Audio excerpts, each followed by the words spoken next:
So most people, when I start these episodes, is I haven't spoken to them in like a long time. Hmm. So I give them a quick download, but I've met you. But having said that, I'll just give you a quick uh, I download mean, of what I've been up to. we're like infrequently in touch, right? Infrequently in touch. What is that? We speak like once a year, twice a year. Once on a typical year, twice on a special year, What maybe. is a typical year? The year you moved to I don't know. Revolut was an untypical year. We spoke quite a bit, I think, that year.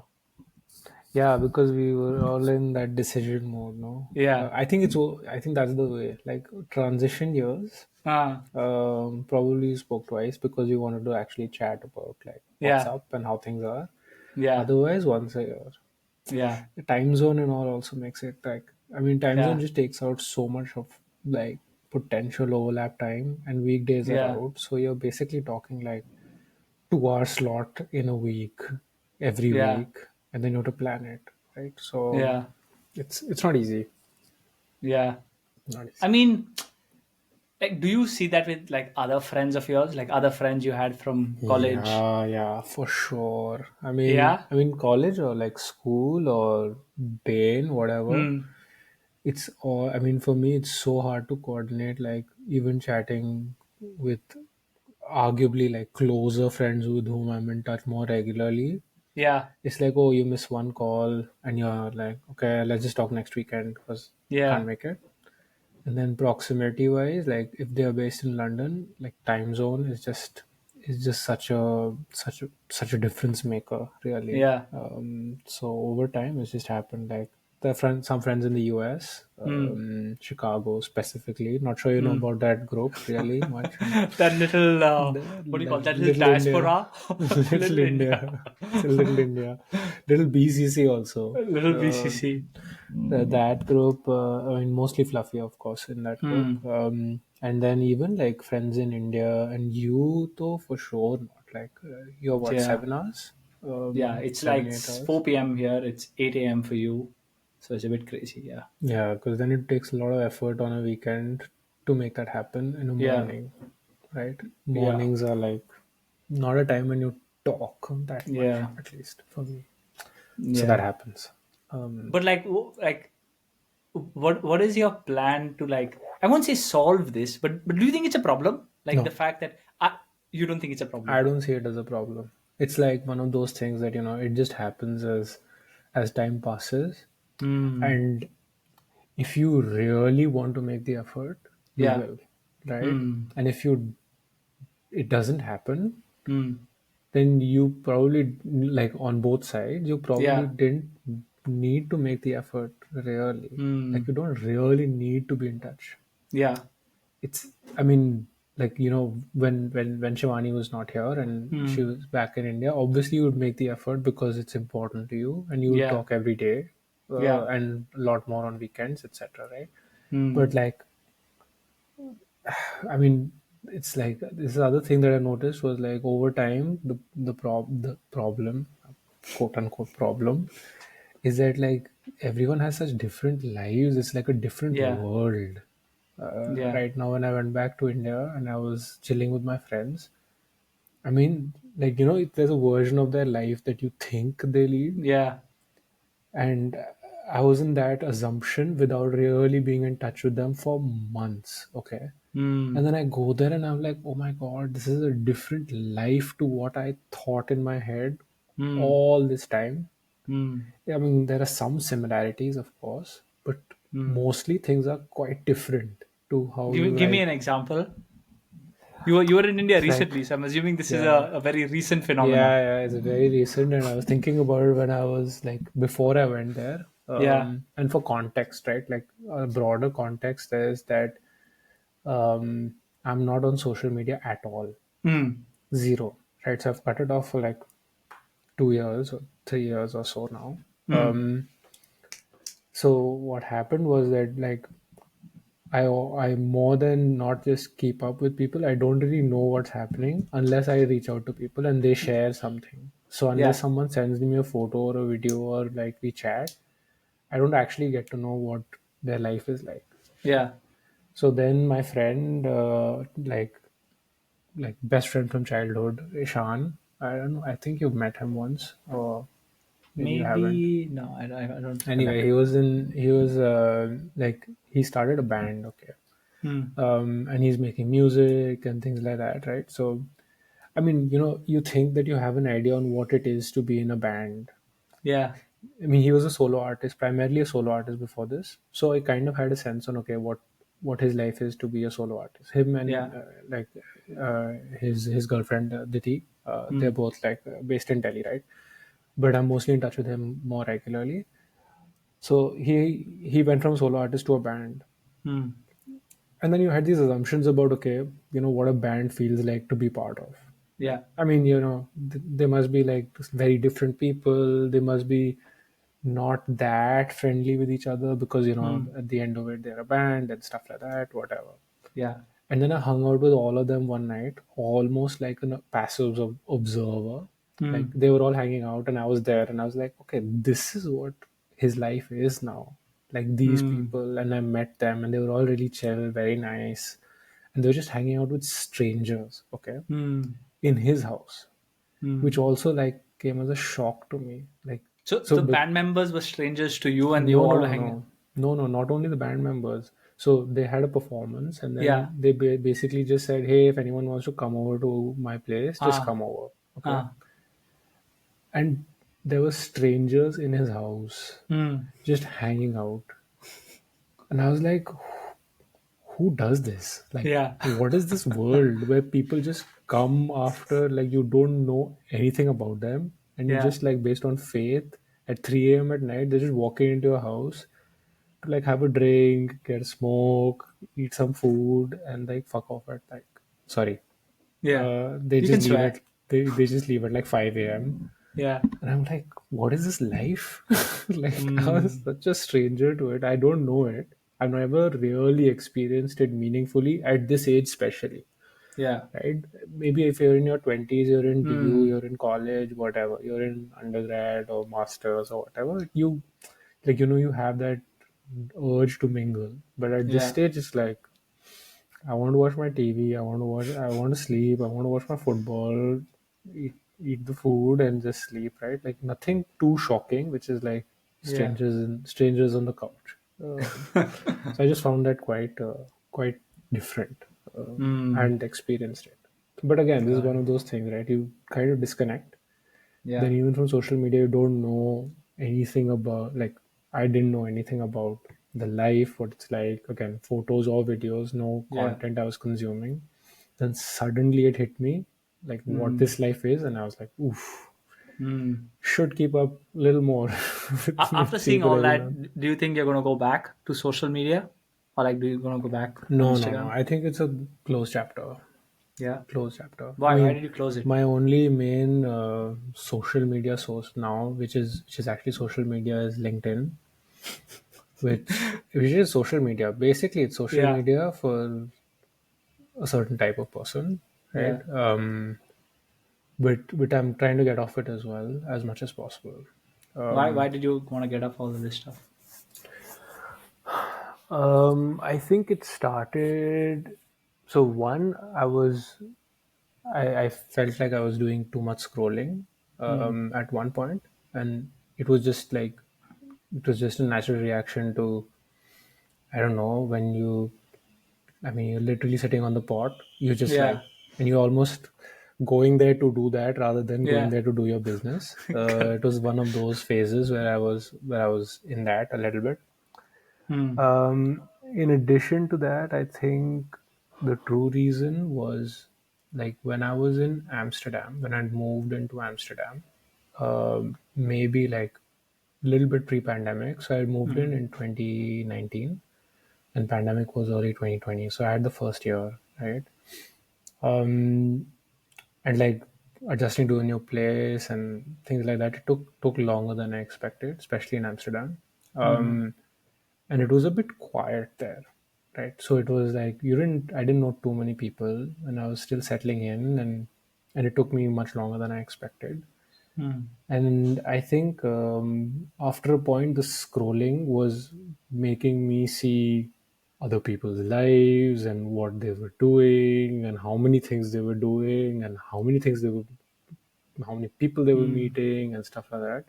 And for me, it was like much more quiet. So it Mm. started making me feel not good about my own time, Mm. and it started getting to me because, like, again, like, natural reaction is like whenever you don't have anything to do, when you're not working and you Yeah. don't like have like the bandwidth to switch on the TV and watch something, you're just scrolling. Yeah. And that was triggering like a bad feeling in me because, Mm.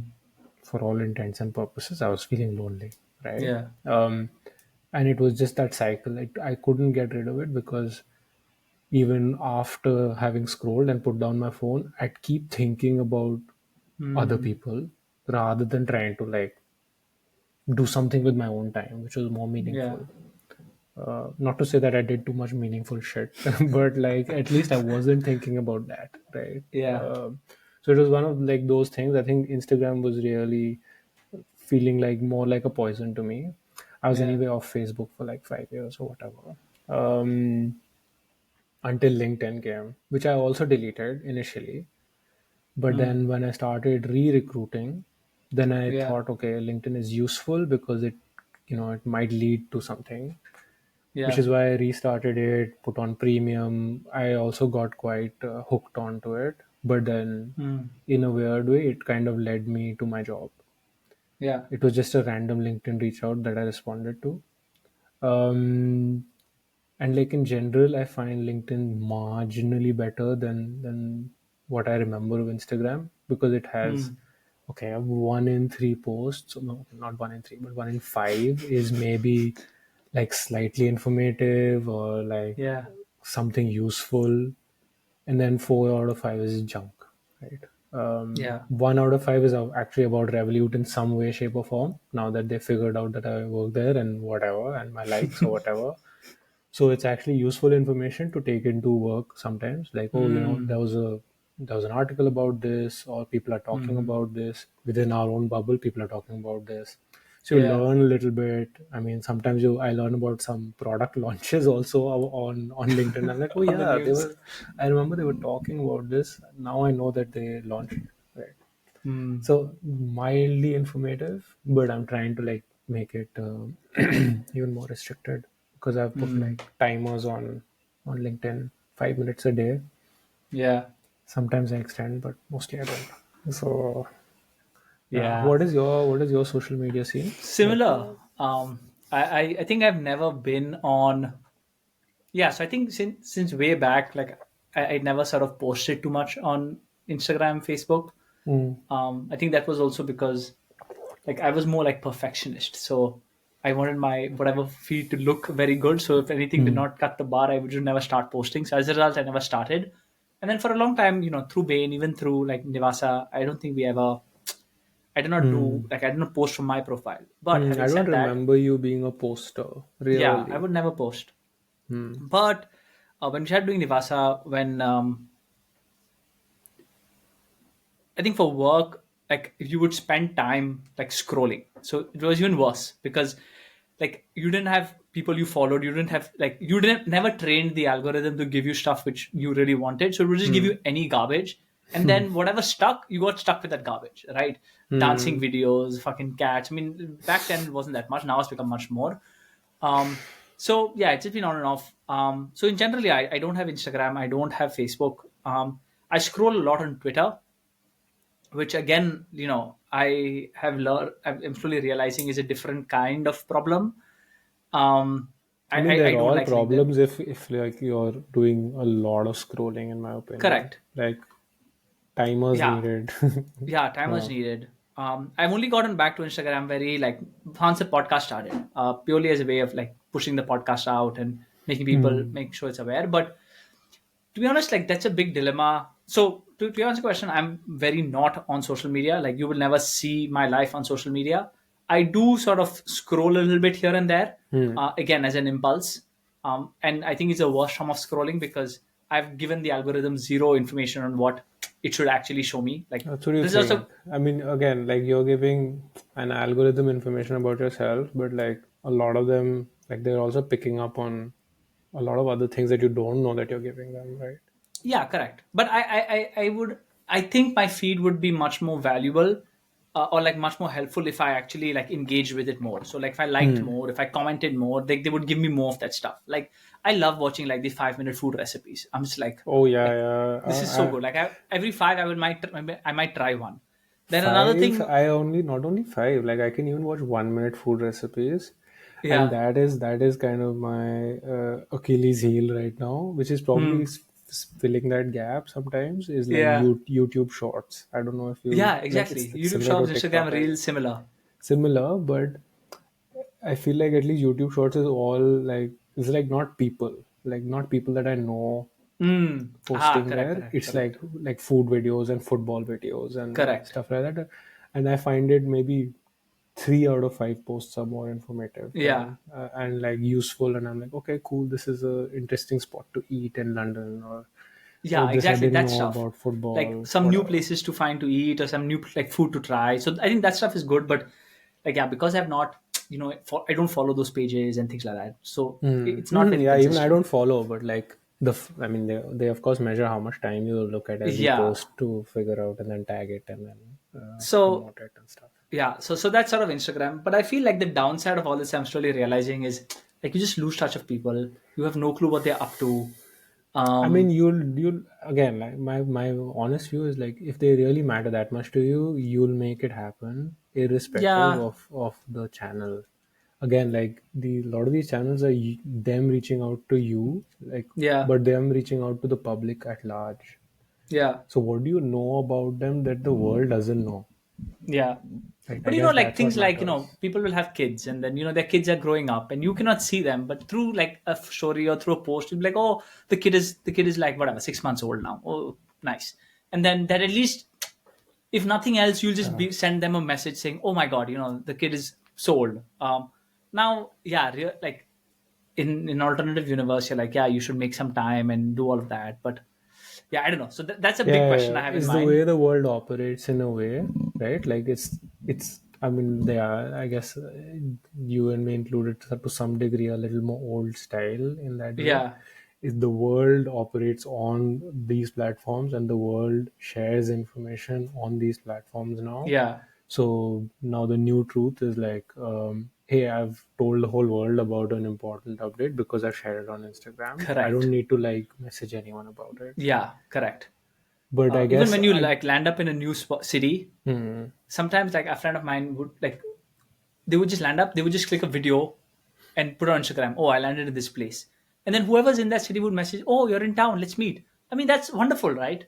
Tomorrow, if I say land up in I don't know London, I'll have hmm, to first think, okay, who are the people I know in London? I mean, yes, there will be the important people who will, of course, I will tell them. But there will be some people who have not been in touch with over 2 3 years, but I would really like to meet them. How important is that? Do I really want to meet them? I don't know, but like that thing is like it seemed pretty nice to have like the ability to yeah, do that.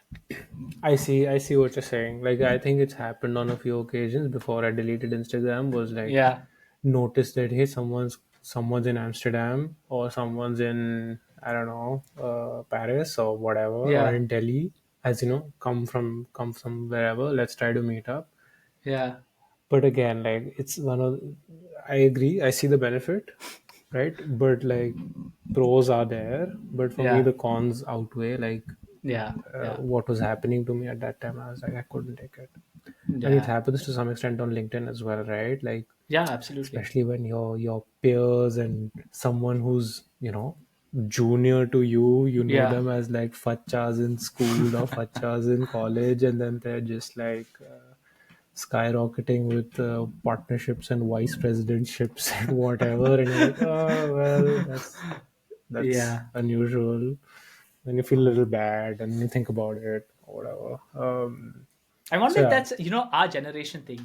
Like, I wonder if that is like a thing which only like people. I don't know what generation we are. Like Gen Y, Gen X. I don't know yeah, I what don't we know, are. whatever Millennials. generation, Yeah, whatever 90s we are. kids, Yeah, 90s 90s kids. kids. I wonder if that's a 90s kids feature. I wonder if like kids who are like 21 today or 22 today, who've pretty much grown up or like would have got onto like Facebook, Instagram much earlier, feel like, oh my God, my peer is doing slightly better, or like, oh, they got a job in McKinsey. Like I saw that on social and I'm feeling shit about myself. I wonder if that is true for like 21-year-olds or 23-year-olds. I know Okay. it's true for like 31-year-olds.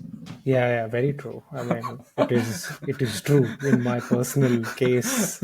Yeah. Probably happened to me 5 minutes ago before I joined the podcast because I got up Yeah. and I opened LinkedIn. That's it. Like Mm. it just happened to me in the morning, and I'm trying to break that habit in the mornings to not Yeah. start my day and feel like shit. Um, but I think there is partial truth to it. But I think some of the dimensions are changing a little bit more. This is my honest Mm. perception. But what do you Again, mean by that? not in touch with 20-year-olds at all. Yeah. But like, I think for again, we're painting, of course, a very broad brush, right? Yeah. But when we are talking, we mean people who were similar to us and had a similar upbringing to us. Correct. You know what I mean? Yeah. Like, in like Basically, us 10 years ago, or like us people who 10 are years ago, similar. like, Yeah. but our circle arguably is like, say, urban middle class, upper middle class Yeah. Indians, whatever, right? That kind of Yeah. cohort. um I think, like, because a lot of, like, I would argue we've seen a lot of, like, lot more change Mm. over our lifetime Mm. than maybe someone 10 years or 10 or 12 years younger to us. Like, what I mean by change, I mean is like the speed at which things move and the fast, like, pace at Mm. which, like, we were very used to a much slower kind of pace in life, I Yeah. think. And then we've had to transition to a much faster pace in life. And I think 10 years ago to now, someone who was 10 to now 21, they've dealt with a slower kind of increase in the pace. Mm. But I think that the way that impacts maybe like how they think about stuff is, Mm. and when I say pace, I also mean like broadly upliftment and like Mm. those kinds of stories. And like, I think we've been around a lot more of like India shining, India rising Mm. kind of stuff, right? Mm. So I think we have inherently a slightly stronger association when it comes to like financial or professional upward mobility. Mm. And I think, again, like, putting that same cohort 10 years behind us, I think that has been a little more flat as a Mm. curve. But it's become like, what do you call, like, the luxuries and the, like, the Mm. perks of life kind of comparison Mm. stronger than I like, see. hey, I'm jealous this person is a partner at Bain now. Got it. But like, hey, I'm jealous that I went to The Ed Sheeran concert. Maldives. Yeah, no, I went to Maldives for my vacation and I loved it. But they went to like French Polynesia for their Mm. vacation, and that sucks. Like, now I feel worse about I my see. mediocre location versus like luxury. So I Mm. think that was maybe a dimension which was in our Non-existence time. for us. In our time, it was among like industrialists and wealthy Yeah. people, and now I think it's become a lot more accessible, a lot more real. And then with Mm. social media, like, just like compounding that vicious circle, really, Mm. I think that's kind of their comparison barometer Mm. definition that makes them a little more insecure. That's what I feel. Like, Mm. again, I only know what I see or what I perceive, Yeah. but I feel like that is a difference. Mm. That's what I But feel. we're still comparing, just different Yeah, things, yeah, yeah. right? I think naturally we're just born to compare. Like, the moment you Yeah. see anyone that you've known from a past life, Yeah. achieve something or have some positive change in their life, you're like, wait, Yeah. I don't have that. Or should I have Mm. that? Should I feel bad about it? And that's kind Mm. of why getting off social media for me is a bit of a break from that. And like, I feel like, okay, I'm living my life. Mm. And then randomly, as you said, right, randomly that day I met a friend who's like, I didn't meet him, and he's in London, and he's not Mm. far from here, Mm. and he's a friend from business school. Mm. Business school, great decision. But business school, and he's like, yeah, we're 7 months pregnant. I'm like, what do you mean pregnant? Like, you're having a kid? And he's like, yeah, you didn't know? I'm like, no, I had no idea. He's like, yeah, we like, I thought everyone knew. Like, I thought you'd Mm, find out. I was like, no, I just did not know. And maybe it was on social media, or maybe it was like on Grapevine, and I was just disconnected even from the Grapevine. mm, And I was like, oh, great. I should have known because I considered you close enough to you to know that mm. like you're having a kid in a month, but Yeah. just didn't happen. Whatever. Yeah. Yeah. Yeah. I'm figuring out sort of what the balance looks like, but Yeah. this is a good summary of the dilemma, the dilemma of social. Yeah, I'm sure like a 21-year-old is listening to this. They're like, look at these two old fucks talking about I talking mean, I about. think, I mean, I guess, like, again, we're trying to be all preachy with this, right? In a way, at least I feel I am, Yeah, because supposedly this conversation is meant to focus more on me than it is on you. yeah, But I feel like this might actually help bring a slightly different perspective on something that may be considered the norm, hmm, because I truly feel like maybe you and I are more in the minority than in the majority. Like I think we're a rare case, yeah, at least within my circles, whatever circle is left. It's like people send me links on WhatsApp for Instagram, and then I'm not able to yes, open it. They're like, "Can you see this?"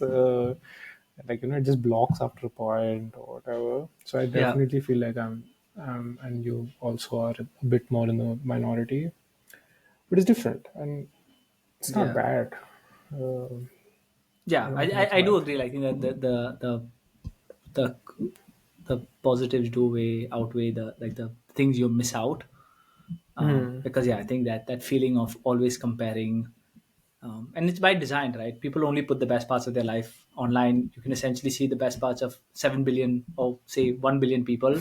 How many Even if billion? you lived every second of your life trying to replicate somebody's best version, you will never do all of it. Like, but Yeah, yeah. I mean, that is exactly what it is. And Anyway, that your mind is always tricked into it, right? Like when you're yeah, scrolling, you perceive what you see as the truth of 100% of someone else's life, but then yeah, you know the reality of your life. yeah, But correct. like anyway, sorry. Yeah. We can move on to a different Yes, topic. let's move on. After that rather long spiel on social media. So for people maybe tuning in, here is a quick brief of what Samir has been up to over the last decade. So Samir and I met in 2013 at the BCC in Gurgaon. It was both of our first jobs It out was of college. basically an extension of college. It was an extension Sorry, of like college. college with money. Think Amazing. The of it. first 6 months was just too good. College with money, and on some lucky days, you would have expense, which means extra money. I uh, six V, I6V, bro. I6V, oh god, I6V. I6V was when we had to do expenses, we had to put a case code. So I6V was our case code for expenses. But yeah, Samir and I met back in 2013 at the BCC. You were at the BCC for a good 4 years. Yeah, 4 years. 4 years. You two did a small internship in between before going to INSEAD. Externship. Don't call An it an intern. externship, an Externship. externship, Yes. Mm. a very critical part of the puzzle to eventually leading up to INSEAD and get doing your MBA there. Um, you spent about a year at INSEAD. Mm-hmm. You then moved to Amsterdam, back at Bain, and Yes. then in 2021 you left after a good 7 8 years. Too uh, many. Too many. too Too many many years at Bain. at Bain, and then you moved 2.5 years ago to Revolut in London, and that's where you are today. Through Mm-hmm. this journey, you also got married, Yeah. and I don't know if you're pregnant yet, but I'm assuming you're No. not. It's a very You, strong no. Sorry, it was a bit too yeah. strong. Let me no. Yeah. It's okay. No, like Ruben, how could you not know that I'm Yeah. not pregnant? I was um, hoping you would be one of the people I would tell yeah. if this were to Um, happen. Hmm. so that's basically what Samir has been up to, and we'll talk about it through the episode. Maybe let's start at our time at the BCC. What's your fondest memory at of I6V, bro. I6V? Really? No, I think fondest memory is a tough question because I think there were many ups and many downs. Yeah, But honestly, I think it's one of those things from the BCC. It's like okay, so there were days when the work was terrible. Like I yeah, was like, I mean, it was my first job ever, and I felt overqualified to do it. Right?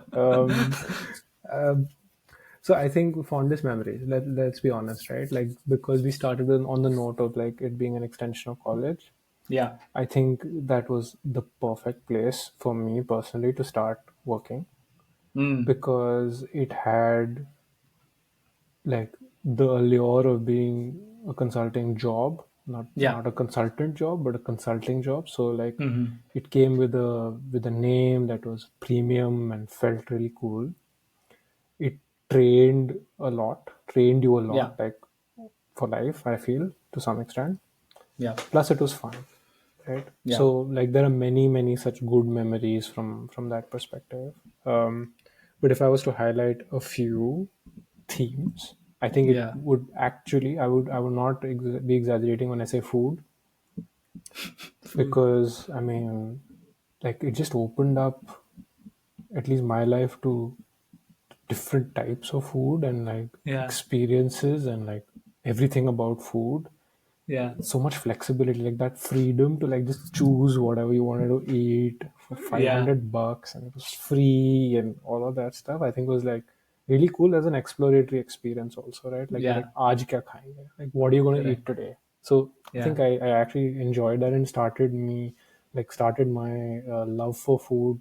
I think went it to another level to some extent. Mm, The other thing I think was like this weird thing was football, mm. in two ways, right? One, because it was an extension of college, there were so many people at BCC who followed football, Yeah, and it really, like, again, skyrocketed my interest in the sport because you were kind of surrounded by people who were also following the sport. And yeah. unusually enough, until then, in school and college, I did not have that strong kind of social element to football. Hmm. Following. When I say football right now, I'm saying following.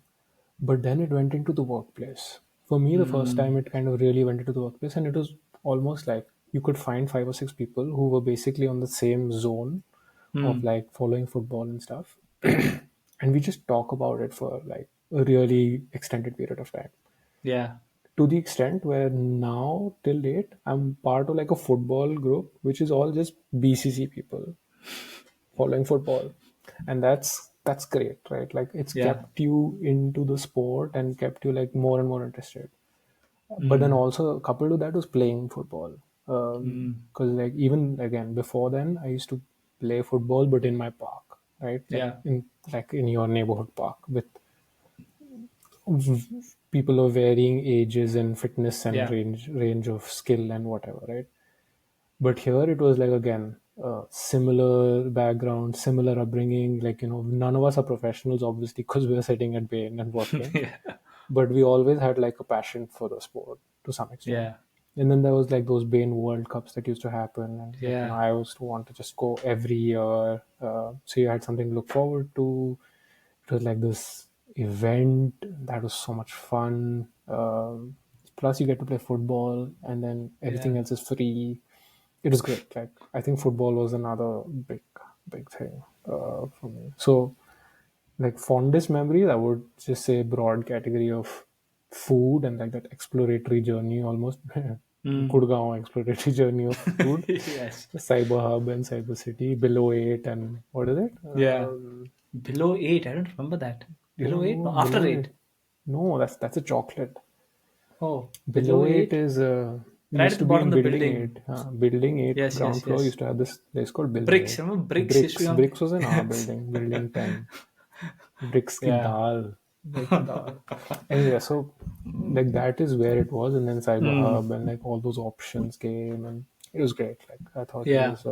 it was good Yeah. A lot of for people, that when, time. when for a lot of us who were at the BCC, of course, had, I think, different kind of experiences.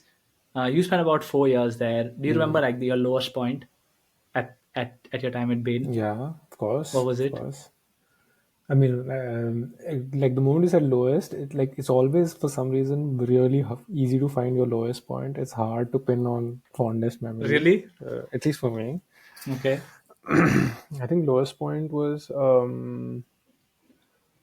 when I was working on. I don't know if you remember this thing called Founders 100, DM 100, Oh that yes. that kind of work, right?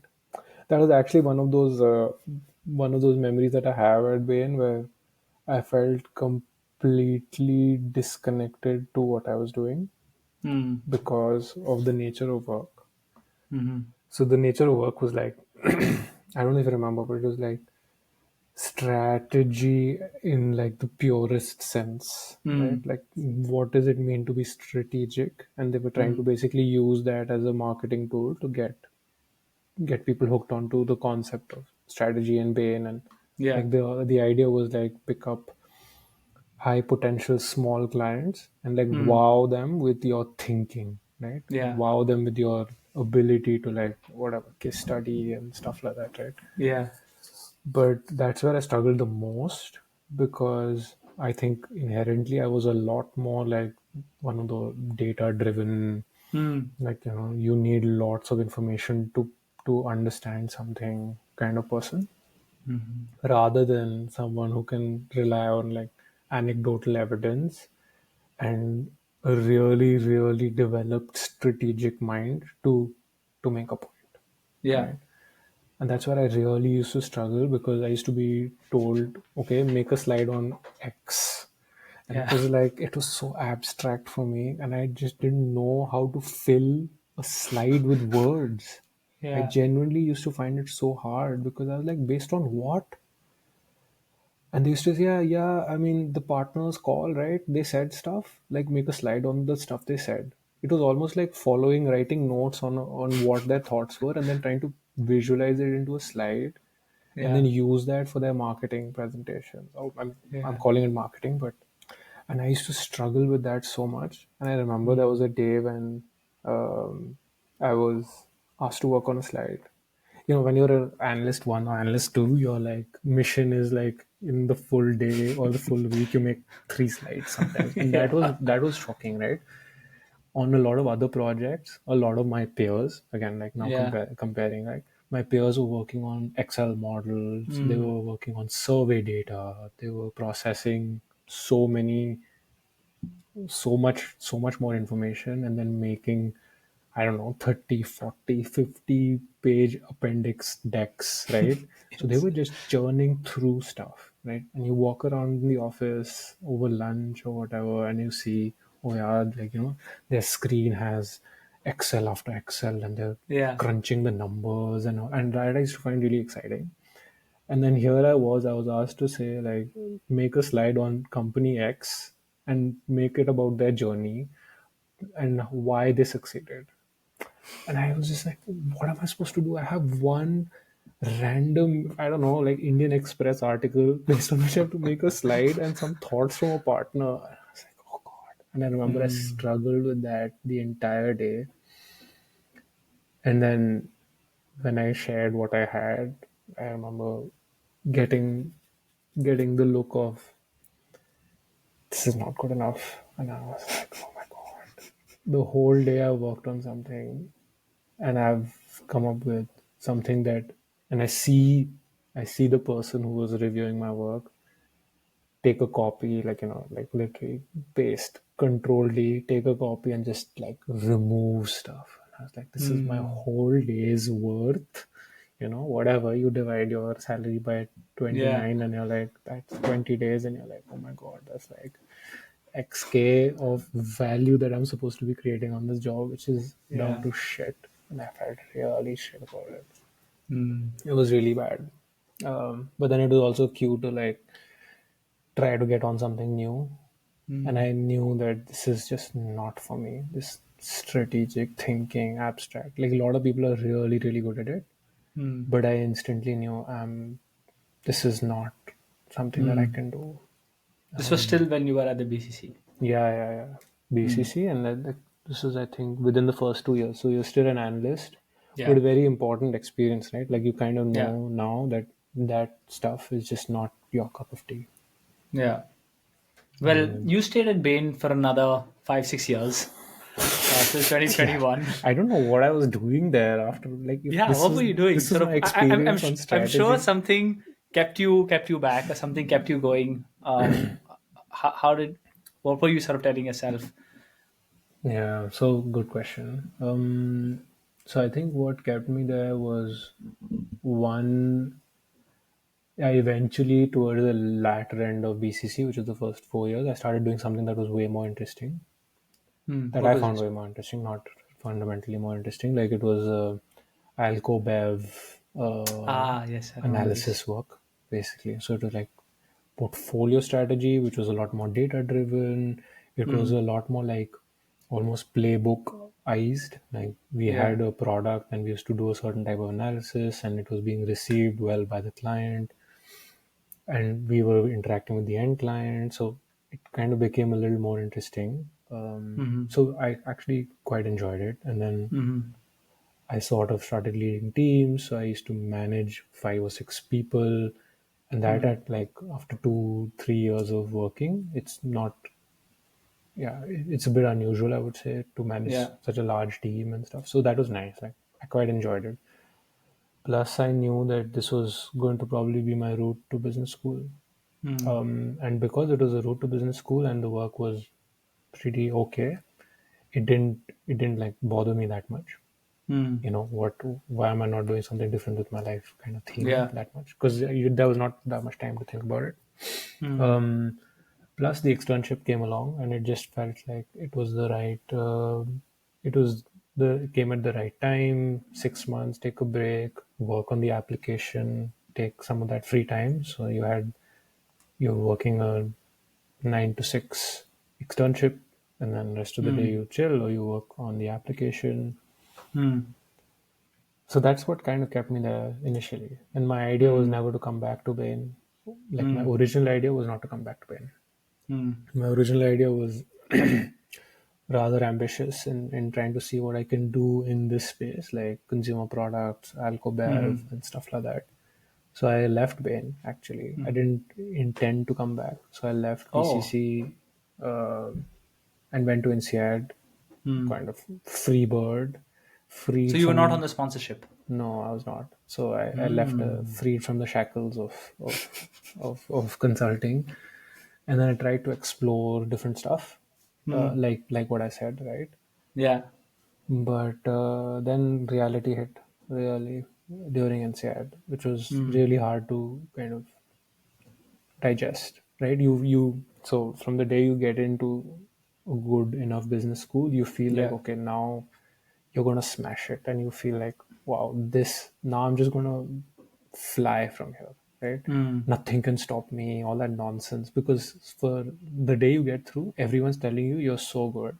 Everyone's Mm. telling you, yeah, yeah, now, so like, I don't know, INSEAD, you'll go there, you'll it's such a great place to Mm. do whatever.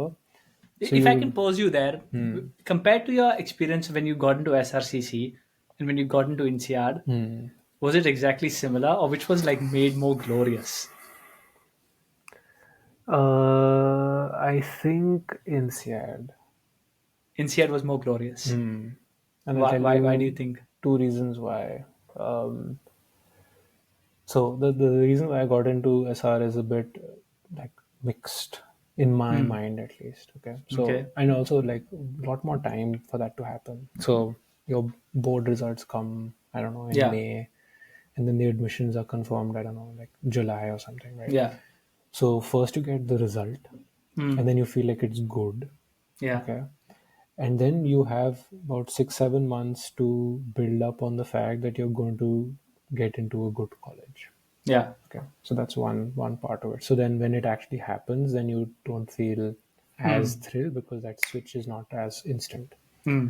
At INSEAD, of course, it's like they call you and they say you're through.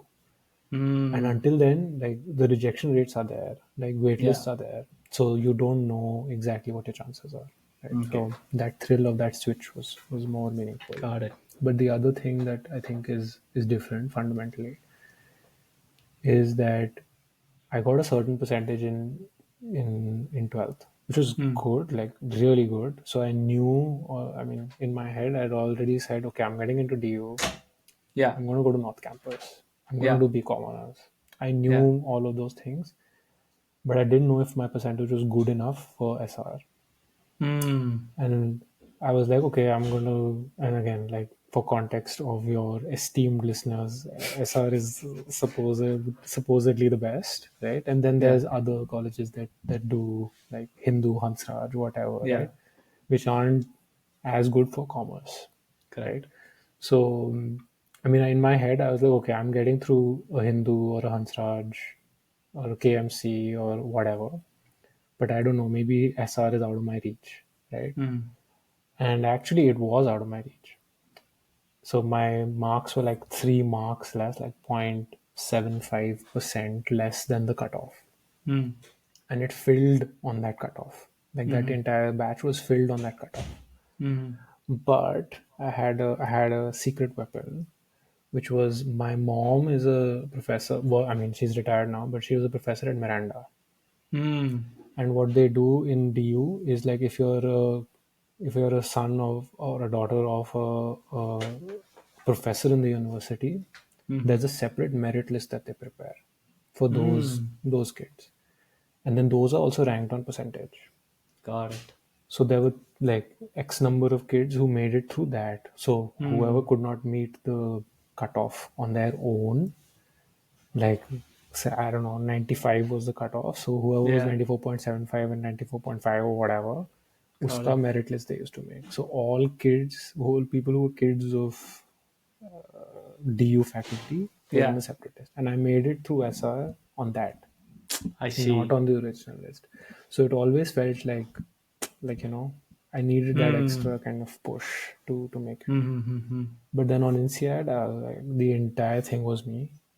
Apart Mm. from, of course, this blot of SR, but like obviously no one questions that, right? But Yeah. in my head, it was like something that I worked on and I built. And the externship was also a very tough experience because I Mm. was in the middle of nowhere. For my own sake, I was in the middle of nowhere. So Mm. I felt like that struggle was worth it, Mm. because it was all for the application. Let's be honest. Mm. I don't think I changed the world in my externship. Mm. So So you got the news for INSEAD. You feel like you're going to race through life. No plans of going back to Bain. And yeah, I then was like, reality hit you. What reality hit you? uh, visa Mm. and language. I think those are the two hard realities. So when you go to business school, again, for in case there are any 23-year-olds listening to this podcast thinking about business school, at least INSEAD was especially hard, I think. And that's one thing that they maybe don't tell you enough Mm. is that like when you go to INSEAD and if you want to remain in say Western Europe or the UK or whatever, right? You have to find a job that sponsors you, and you have to Mm. find a job that is with English as the primary language of conversation, right? Um, so either you find something that's sponsored and obviously by default English, or you find something that's English and then sponsored, right? Like one or Mm. the other, and Yeah. and it's not or, it's and. So most jobs were in London, and for an internship, no one really sponsors. So you have to kind of try to figure your own shit out for an internship. Mm. And not having an internship was not something that I could accept, right? Because that would have driven me crazy. And I Mm. tried to find an internship that sponsors and meets this criteria. Nothing was working out, and I was struggling, and I was like drowning. And then I was like, wait a minute, Bain sponsors internships. I know a lot of people at Bain, obviously, from all my Mm. work, and I'd worked with the Amsterdam office quite a bit. So I reached out to them, and they said, yeah, we'll take you. And I was like, okay, I'll do it. And then it just like that decision led to an offer. So I did an Mm. internship, despite having 4 years of experience at Bain. I did an internship, which I was like I could do this quite easily because I knew the Mm. analytics, I knew the toolkit, I knew everything. So it was much easier. And then I got the offer. And then when I got the offer, I was like, might as well just take it because it's not easy to find the job that again meets the visa plus sponsorship criteria. Mm. And you could try to recruit in Dubai or Singapore, but Mm. I just didn't want to go there personally, Mm. and definitely not back to India. Right, so Mm. don't want to go to the US. So region wise it made sense. I Mm. was like, let's just do it. Do Mm. it because it pays excessively, like Mm. unnecessarily. They give you also such a big bonus to join, Mm. which basically covers a large part of the debt that you took to get here. So Mm. it solved many problems. Like because it solved so many problems, I was like, might as well just continue here for a bit. At least when you Mm. transition to that life, you're not trying to struggle with getting used to the Mm. job, and you're then struggling with settling into another country, which was Mm. easier because like I joined Bain and I was like, okay, these slides and this work I can do. Mm. So it was much easier As you look work wise. back uh, to entering business school with this slightly different plan, like, do you think you would have done things differently? I mean, like, so you're saying, had I known all of this would happen, would I do it differently? Yeah, I mean, you've seen how the last 5 6 years have played out. Um, as you look back to business school, do you think you would have done stuff differently, or do you think you would have done stuff the same? Same. Honestly, like, I don't look back at all of this with that much regret because, Hmm. as you said, if I was to put in the same situation again, Hmm. by nature, I'm a bit risk averse Hmm. and I'm a bit like do what is a bit more steady as an option, safer as an Hmm. option. And I feel like I've made that decision on many occasions. And I Hmm. can't fight that instinct that I have to just like steady, just keep going, keep Hmm. going, keep going. Um, so it just felt like I think I wouldn't change a lot. Hmm. Again, there were ups and downs in that entire Hmm. journey, but it's so hard for me to imagine that any of these things, any of these decisions would have been different Hmm. because it was a decision that you took at the time with the information that you had. And I Yeah. felt like it was the right decision, and I still do today to some extent. Hmm. Feel like it was a right decision. I guess the one kind of regret that I do have is I maybe should have left Bain earlier than I did. Hmm. What I mean is like joining Revolut, I was again exposed to an entirely different universe and an entirely different world. Hmm. And I feel like those 2.5 years at Bain in Amsterdam, I wish they were like 1.5, Hmm. not 2.5. Because I think yes, it's a useful set of skills to learn, and working as a consultant on like the front end side, whatever. Hmm. But like also with the skills of working with like these tougher people, Yeah. stakeholders, or whatever. But I think in 1.5 years, I learned that. I don't think I needed to stick around for 2.5 years. But then Hmm. again, like pandemic and realities Yeah. and stuff like that were probably what pushed this past its supposed due Hmm. date. So I do have that regret. Hmm. But would I have done things differently in the middle of a pandemic, trying to recruit and move countries? Maybe not. Maybe not. Yeah. So Yeah. I feel like that decision of how much, like, when your learning curve stops, I think gets harder and harder, at least for me, because life hmm, gets like more comfortable and more comfortable. And then hmm, at the same time you're like, oh my god, like, see how far I've come from maybe 5 years ago, and I should be like grateful. Like, why are you in this pursuit of like something better? yeah, But yeah, I, yeah. I I do agree. Like, I think now, and I feel this will continue over the next maybe decade. We will, in more often than not, I think you would cross that bar wherein, maybe you should have just like left a year ago because maybe Hmm, learning curve has stopped. And I don't know if it's a good thing or a bad thing, because yes, work wise maybe you could have left a year earlier, but because you were so like stable and like work was predictable, maybe you could hmm. push forward on like many other aspects of life. Yeah. which I feel like through our 20s nobody really pays attention. It's really like 80%, Through our 90% of your energy 20s, is at through our work. 20s, our 20s, Through our not 20s, not not the correct, 20s through our today. 20s. And only I would say in the last, maybe for me personally, in the last 1 2 years, I'm now sort of coming to terms with, what, it's okay maybe if my job is okay. Like I could be doing maybe 30% more. I could be doing Hmm. 50% more at this job or maybe at another job. But Hmm. that will come at some compromise wherein, Cost. I cannot, if I want to just take off and go home tomorrow, I can't do that because I have too much like responsibility Flexibility. or, Yeah, yeah, yeah. just flexibility.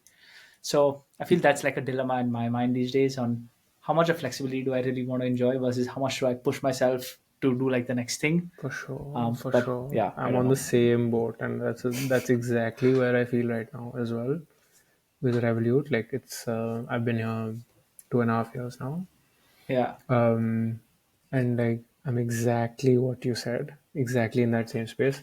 Could I be working? Okay, I do still work quite a bit, I would say. yeah. But on what benchmark, of course, is out for judgment. Hmm. But I could be working 70, 75 hour weeks. I could be, Yeah, but I think it's like, as you said, it comes at the cost of something, right? That it's time that you're replacing, that you correct. could do something else. And at least in the last 2 years or so, like personally, life has evolved quite a bit. Of course, Hmm. with Shivani, and we live together. We've lived together now for over a year. Hmm. Plus, like I was telling you, right, about the whole football journey Yeah. and how it become important, and it's reached another dimension now on what it Hmm. means to me. It's like it's part of life. It's almost like a different dimension of life. It's like personal, professional, and football. It's weird. I'm sounding weird, I know, but Yeah. it is what it is, right? Yeah. And in an unusual way, like Shivani is also like very excited about building excitement. She's building herself as a fan in this sphere, Hmm. which makes that entire process even more fun to me, Yeah. because for many years she was absolutely not interested, and now she's Hmm. also getting interested. And like now I go for games, I go to watch games for my club every week. And it's like over here in the UK, football is, it means more, arguably. I feel it's like a combination of cricket and politics in India. I feel like if you Hmm. combine them, that much headspace it can easily take for Wow. someone. And it's always like something or the other is always on, something's coming, and you want to make time for it because it's exciting, it's a good Yeah. break, it's very accessible, all of that. And just like you said, right, like the balance between it comes at the cost of what. Yeah. And I don't want my ability to watch a game at 9 p.m. on a weekday. Hmm. For example, 9 p.m. is say a time when a game is on. I don't want to Yeah. compromise on that. I want to watch that game. Correct. Again, if like all hell breaks loose at work and I have to like not do it one day, of course I'm not. But Yeah. some predictability is really good, because I think that's the balance of trying to Yeah.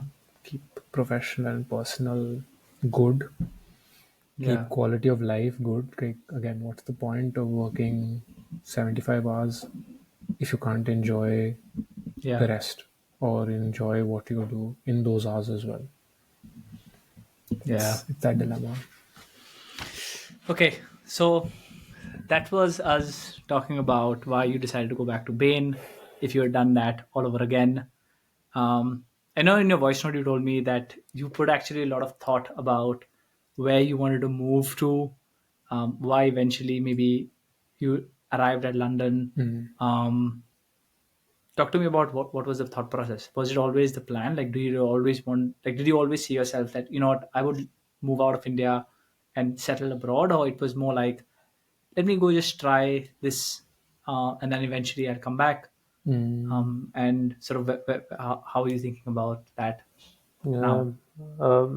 I feel like I'm answering your questions with too much detail and talking for too long, so I'm going to try to No, keep you're this not. not too long.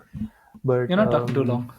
I think in general, I feel like, as you said, like I think one thing that you said was like totally resonating with me, is you look back on your life for the last 5 years and you're like, yeah, I've done pretty okay. I feel like Hmm. things have gone well, right?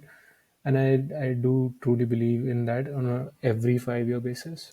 Hmm. So starting from school, I thought, okay, maybe I can, I don't know, work in a bank or something, and be a good citizen based out Yeah. of Delhi, whatever, right? And then you something happens, and then you're like, okay, maybe I can aim higher and Yeah. do something else. I don't know, go to ISB as Hmm. aspirational. So I applied for that fellow like 2 year whatever, failed Hmm. failed miserably, but like whatever. I applied for that. Okay, then and then you get into Bain and like, oh, front end India consulting. That's really cool. That's aspirational. Let's work towards that. So I Hmm. think, oh, and BCC is where I think that bug of going international really hit, Hmm. because you're surrounded by people who are only focused on that, Yeah. primarily focused on that, or focused on becoming a consultant, right? And it was like two paths: either you go to front end in India or Yeah. you go to business school abroad. Yeah. That's the two paths. So the moment the first one did not work out for you and me, probably the Yeah. best thing that ever happened in our lives. Yeah. It was like, okay, abroad, right? Let's work towards making that happen, and it became aspirational. The Amsterdam decision, as you heard earlier, was more of like a safety call, where Yeah. the region made sense. Again, personally, also, like at that time, Shivani was doing her PhD in India, so Hmm. time zone wise, I just felt like it would be crazy to think that I would ever even consider being in the US, Yeah. and like that time zone wouldn't have worked. And like because of some of my innate associations with sport and football, like Europe and UK and whatever Hmm. was a magnet personally as Hmm. well, because you're in the time zone where all of the stuff that you wanted to do or enjoy is here anyway. Yeah. So Amsterdam made a lot of sense, but I think Amsterdam started to not make a lot of sense also towards during the pandemic, from a long-term option, both for both of us, right? Hmm. Professionally, for Shivani, Amsterdam, there wasn't really much post her Hmm. PhD. So we were thinking of that transition. And in fact, initially, I don't know if I think we spoke about this, but initially, we were also thinking of India as the Hmm. next option. But then it started to fade a little bit when we both got excited on the idea of London being the next, or the UK generally being the next place. So in the long run, professionally for her, it makes a lot of sense because a lot of what she's done in her field is very well developed in the UK. It's in Hmm. neuropsychology, so it's a bit niche in that way, but like it's pretty good scene in the UK. Hmm. So in the long run, it makes quite a bit of sense. And then for me, I was like, let's do it. Like London, why not, right? It's better than Yeah. Amsterdam because language is not an issue, never an issue. There's so many desis here. We know so many people here.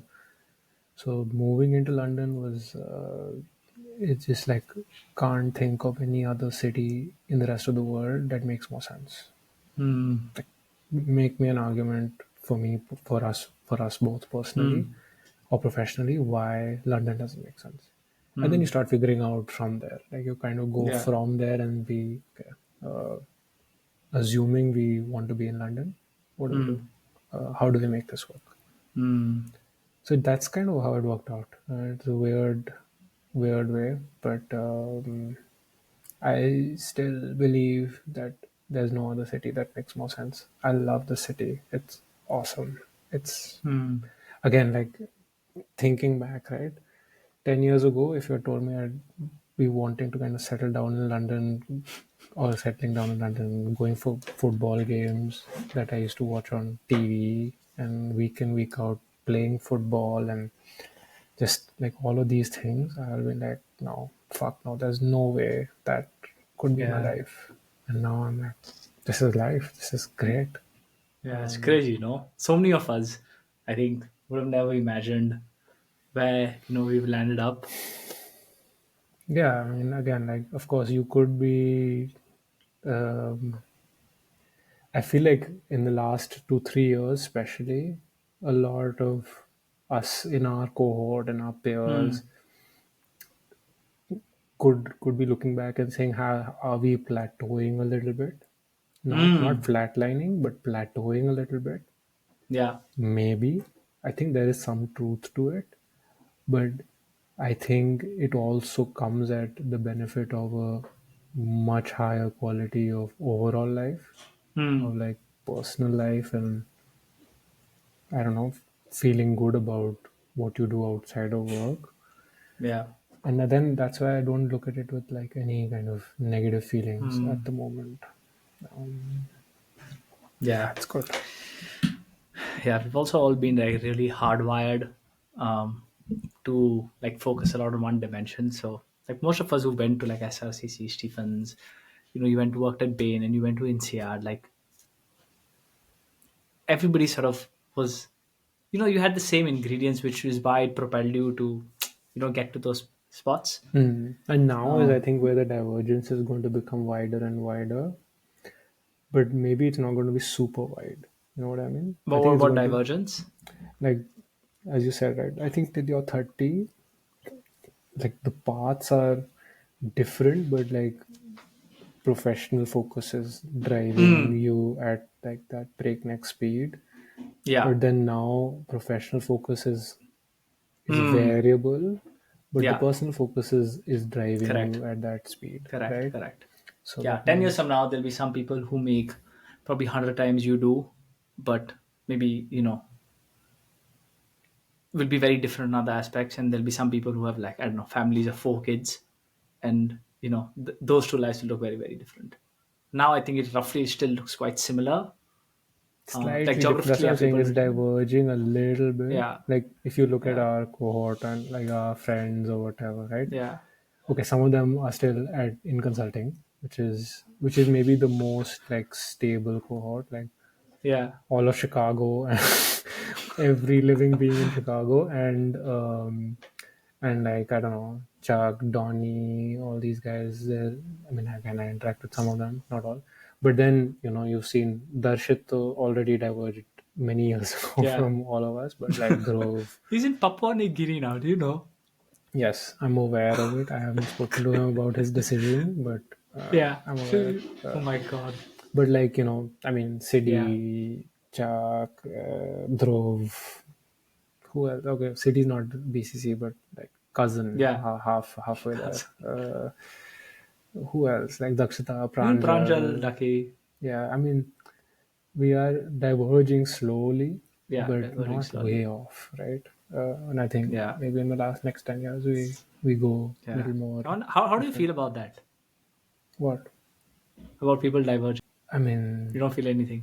no, I don't feel No. anything. Again, like it's a you think about it when you talk on a podcast about it. But I Yeah. don't think I think so much about it because honestly, like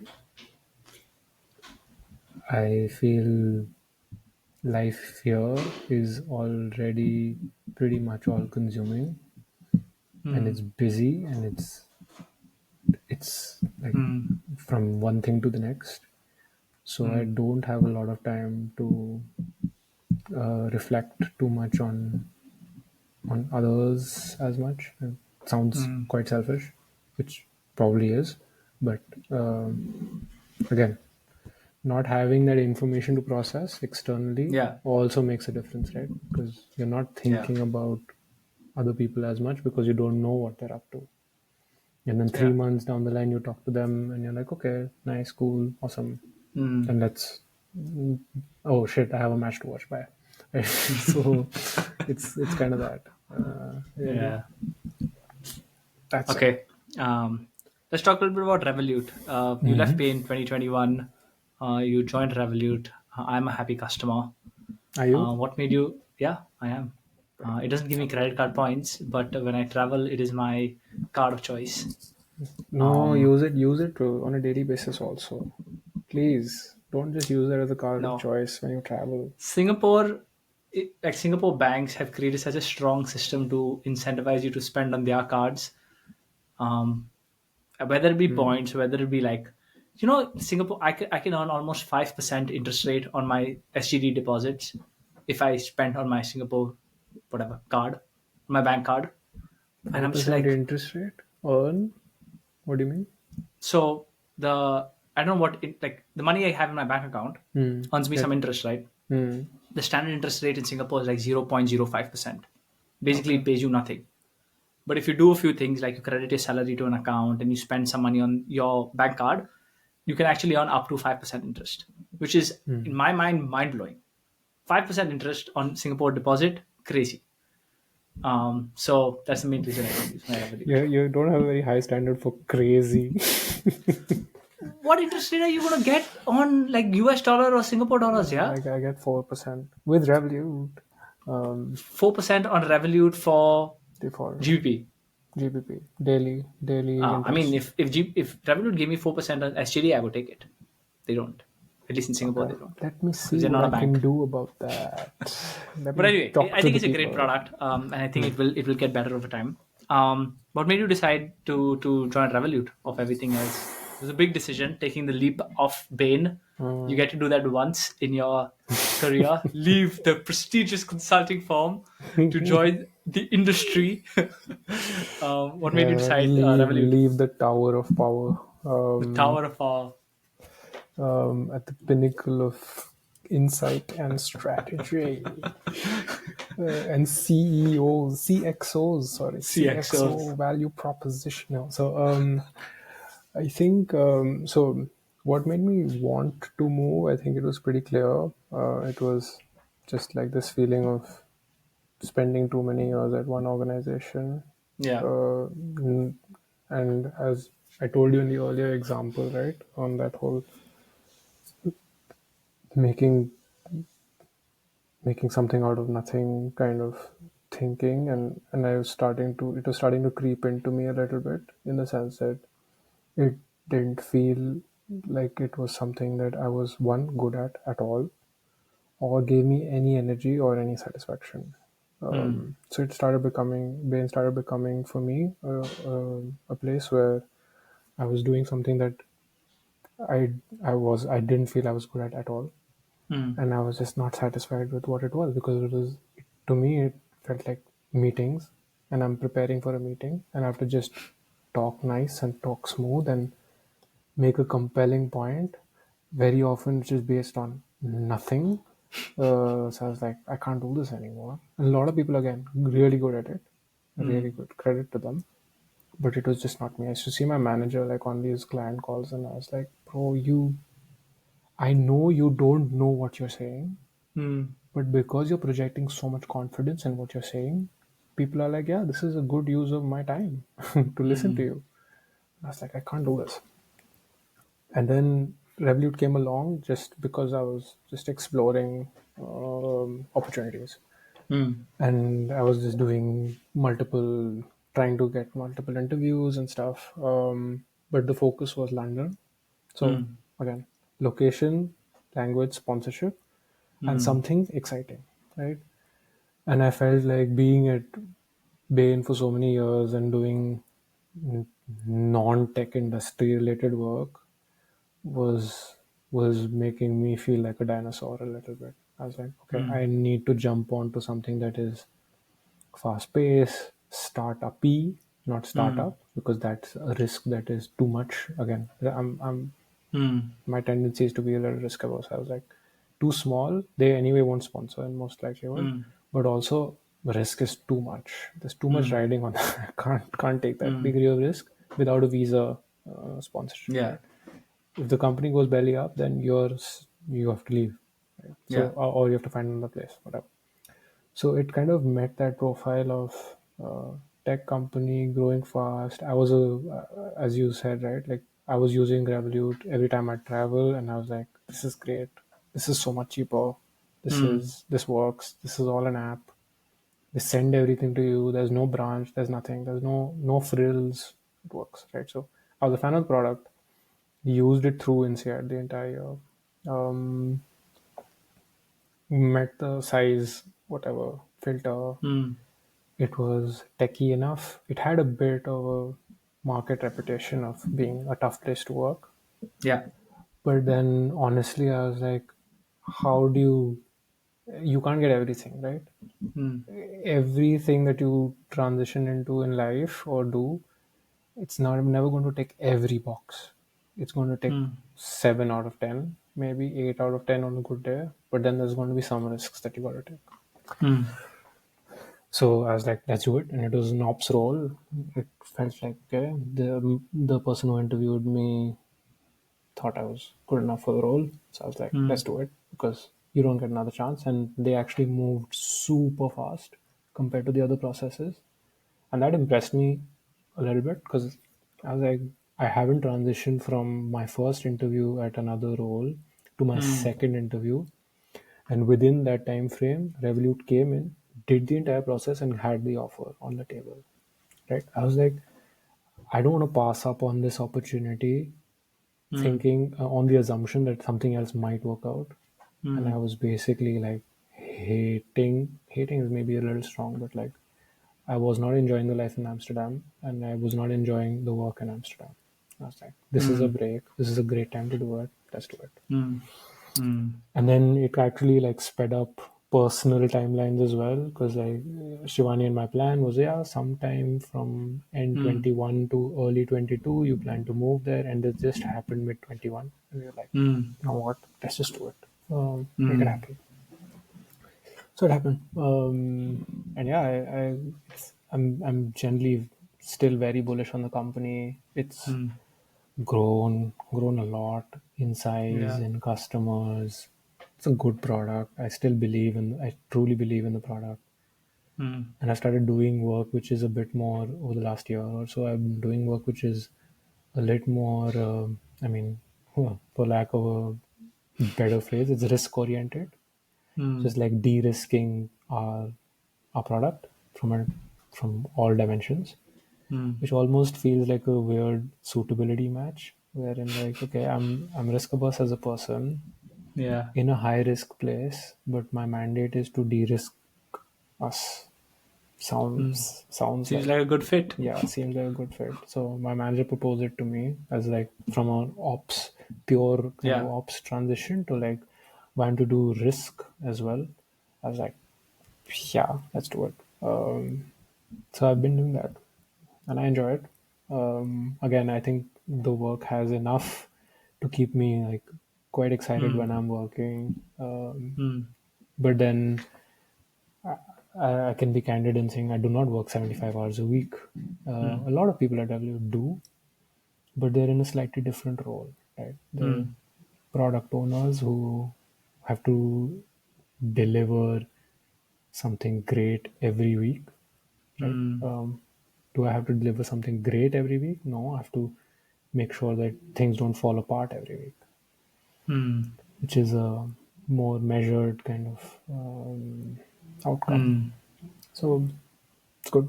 It's good. Yeah, and it Nice. allows for London to be the place of The residence. best city in the world. Best, man. It is the best. Like, I'm pretty convinced on that right now. So Mm. you say, You've what was been. your thing? What was your thing around Singapore? I feel like I haven't asked you a question for really long, so I'm now feeling really guilty. So I'm going to ask you. You have to tell me what is What do you want to keeping you know? in Singapore? What What is made keeping me? and like the move to Singapore. So two questions: like what prompted Hmm. your move, and what's keeping you there? Because I think you've been there for 3 4 years now. 4 years. Yeah. Four. Maybe this will be fifth year. Yeah, that's many years. Yeah. So That's many years. tell me. Singapore happened totally random. I don't think it was ever planned. Hmm. So we were doing Nivasa 2018. Hmm. 2016 we started. 2018 we were like, this is not going anywhere. Um, After like latter half of 2017, early 2018, I was like shit scared. I was like, what the fuck am I going to do next? Like, what do I tell a future employer on what I've been doing over the last 2 years? And all my, peers are going to business school and whatever they're in fucking consulting. So I'm like, my Mm. God, like I was Comparison. desperate. Mm. Yeah, I was like, I'll take anything which comes my way, anything which pays me money, and I was broke.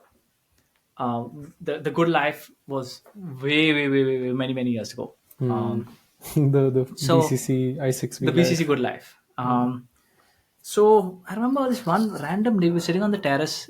Me, Ducky, and Pranjal. Ducky was going to INSEAD. So she just completed INSEAD and she had just left Silingo. So when we left Bain, Ducky and I left at the same time. I went to work, do Nivasa, Ducky went to Zilingo. And Mm. when I was wrapping up with Nivasa, she had left Zilingo, ready to go to business school. So she was like, why don't you just go to Zilingo? Like, they'll use you. I was like, really? Like, what the fuck? I don't care about like fashion and any of that kind of stuff. Mm. So like, just speak to them. What is there? So I'm like, I have no interviews lined up. I don't even know where to start to get a fucking interview. Like, what do I even update my CV on? Like, what do I say? I was a broker for the last 2 years. I'm Um, broke and I'm broker. broke and I'm a broker. So anyway, I spoke to the guys at Chilingo. Luckily, they were like, yeah, we need some help. Why don't you just come? So I was like, yeah, what's the worst that'll happen, right? You'll pay me money. They were going to pay me almost my same salary as Bain, which is 2 years later. I was like, if you can even keep it flat, that's like jackpot, right? I was scared that somebody would just pay me like nothing. Um, so that's how I landed up at Jiringo. I was supposed to first go to Bangkok, but I've changed plans. Changed. I landed up in Jakarta. Now in retrospect, I would never like, do that again. Like just so like there's nothing. There's no plan. Like just with the suitcase, I just landed up. And But then that eventually, honest, sorry to pause you there, but that mm, sounds at least something that I would totally believe about you. mm, Like I don't even have to try to picture it. I can already picture like you just like landing up with the smallest suitcase with like yeah, exactly. five I just had things, hand and you're carry. like, yeah, that's my life. I'm just carrying it around, and I'm here to like figure shit out. But yeah, anyway, carry on. Yeah. So that was my whole first year. And then, of course, the headquarters moved to Singapore. I had a few chances to come here in Singapore. And I was like, oh, wow. Like, I know people who live in Singapore. And I was very impressed with Singapore. I'm just like, Hmm. this is like magical. Like, this place is fucking clean. It's It's perfect. safe. It's Yeah, perfect. I perfect. still have this thing called the Changi. Changi's the airport. Oh, the Changi Really? effect. No, what is it called again? I call it the Changi effect. Like, as soon as you touch down in Changi airport and you get out, there is just this awe of how amazing it is, and it never gets old. Like I've been here for 5 years, it never Hmm. gets old. Um, Anyway, there are also other problems in Singapore, but that effect is like amazing. So I was like, wow, and of course, like the money you could make in Singapore. Like when I moved to Singapore, I think my pay in a period of, and this is a mix of Singapore and of course the company growing, I Hmm. think went up like 20x, something like that. Yeah, Crazy. yeah, like maybe not 20x, maybe like 10, 15x. And it Managing was for like cost of living or not managing for cost of not living? managing for cost of living. Okay. Still, it's So huge. yeah, and of course nobody ever did the math of cost of living, but it's like, oh my god, like I was earning what, like maybe we were like, it started at 12, we went up to maybe like 15, 16. At Zilingo when I started, I was at maybe like 18ish, and this was easily 10, actually not 20 times, at least 10 times. Hmm. And I was like, this is fucking mind-blowing, right? So anyway, that was the allure. I landed up here. Hmm. And then what's kept me here is actually I don't have a strong reason. I don't have a strong reason why I'm still here. I mean, Zilingo, of course, wrapped up. there's no other, so for you there's no other city that makes sense, so like you don't feel that, oh, in the region or out there globally, or there's another city that makes more sense. So as long as Yeah, that question is not answered, you don't have to feel the need to change that, right? I yeah. guess I mean, Singapore has its ton of problems, right? It's expensive. Sometimes it does feel a bit like sterile as a city um, because it's too perfect. because it's too perfect. Like nothing can go wrong here. Um, but I mean, it is like I've come to realize that that is the cost you pay for never having to worry that somebody's going to mug you, or never having to worry that something bad is going to happen to you, somebody's going to stab you, somebody's going to shoot you. Like that is not even in You have your a very imagination. specific view of the rest of the world. No, I mean, like in London, it doesn't that exist at some point of the back of your mind that say Shivani's coming home late, something might happen that you're slightly concerned. Yes, I mean, you don't yes, live with but it. it's not. Yeah, it's not a constant worry. It's not Yeah, a. But yes, I to answer your question, yes. Even for myself personally, it's not just about like women's safety as a yeah, category, but like personal safety in general. yeah. Yes, maybe. And not that I ever felt unsafe in Gurgaon. Like we lived in Gurgaon. I never felt that, oh my God, I feel so unsafe in Gurgaon. Maybe as a guy, it's slightly different. But anyway, the point is, I think like in Singapore is an example that doesn't even exist in the realm of your imagination. And I feel the flip side of that is sometimes it feels sterile because nobody's going to do anything out of line. So No, anyway, no those drama, are pros no and drama, cons. Singapore. No drama, correct. It's great because when you work and you're working on, like, at least this was when I was at Zilingo, you could really devote yourself to work because you didn't have to worry about all the other bullshit of life. Traffic, um, things not working, just random kind of stuff. Like you could really sort of devote Things yourself that to we work. ran away from in India, in many Yeah, many a lot of things we ran cities, away many from. problems. But then, of course, it's an expensive city. I don't know if I would ever retire here. How I would afford living here. Beyond the point, like buying houses here are just ridiculously expensive. So anyway, to your question, there is no strong reason to push me out right now. I mean, there are a few reasons which I feel that Singapore may not be the place I live forever. But is there any place else in the world I want to go and live? To visit, of course, I would love to visit a lot of places. But to live,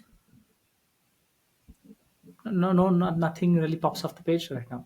When you come in London, by the way, Maybe this year. what? Maybe this year. Just to visit, yeah, not.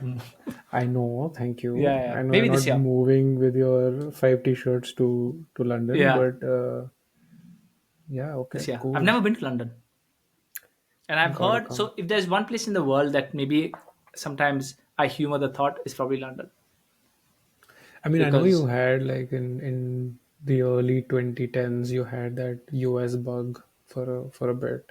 I remember yeah, you told me I was about it. enamored by New York. Like I still love New York. I remember it was our first. It was, I think, A to T, ACT, ACT. ACT, Yeah, yeah, yeah. and I literally spent 3 days in New York, and man, like that was the, like, I still remember. There's something about that place. Yeah, maybe it was just the too many movies I watched. Yeah, It was just like the yeah. imagination of what New York is supposed to be. Like, I've been there like a few times, and like last time I went with the guys, and I think it was really fun, but it was not that different from what life in Gurgaon was like.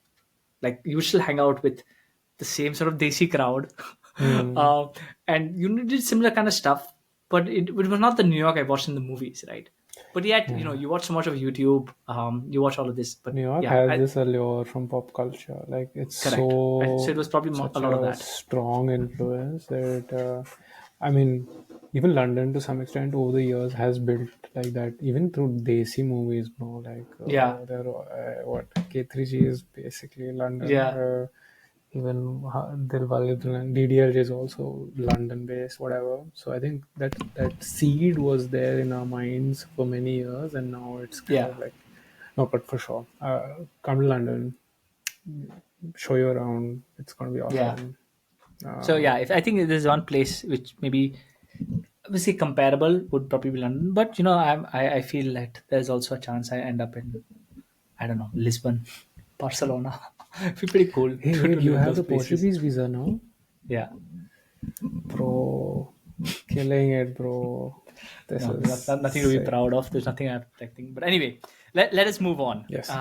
So we talked a little about this became about a, Singapore. yeah, this Um, became that drop off moment yes, conversation. people dropped off. People dropped off. Well, but now you should have waited for this. What is top of mind for you these days? Like, what are you? What is like stuff you're concerned about? Is there stuff you're working on these days? What are you looking forward to in the March of 2024? So it's a general question on like what's Yeah, like what is top happening of in mind for life. you? Or like what is like, maybe I'll be a bit more specific. Like what Hmm. is top of mind for you? Like what is like keeping you up at night these days? Or what is something which is like something you're trying to answer or something you're trying to solve which you don't have the answer to right now? I think I guess I'll try to answer it personally and professionally, like structured answer. Like this I was a mean, it could case be study just for you interview. life, for Samir. Yeah, Doesn't yeah, matter yeah. Samir at work or I'm Samir at trying to home. think. I think professionally, it is like this constant kind of battle, like we were discussing around this whole plateauing thing. Mm. So I think struggling with that thought in my mind in my free time, where you get up in Mm. the morning and you're like, "Hey, where is this going? Yeah, why am I doing what I'm doing? Why?" I wouldn't, of course, call it existential, which is like one of the most overused, wrongly used Mm. expressions, but just reflecting a little bit more because I think maybe there is a little bit more time to even think about it. Yeah.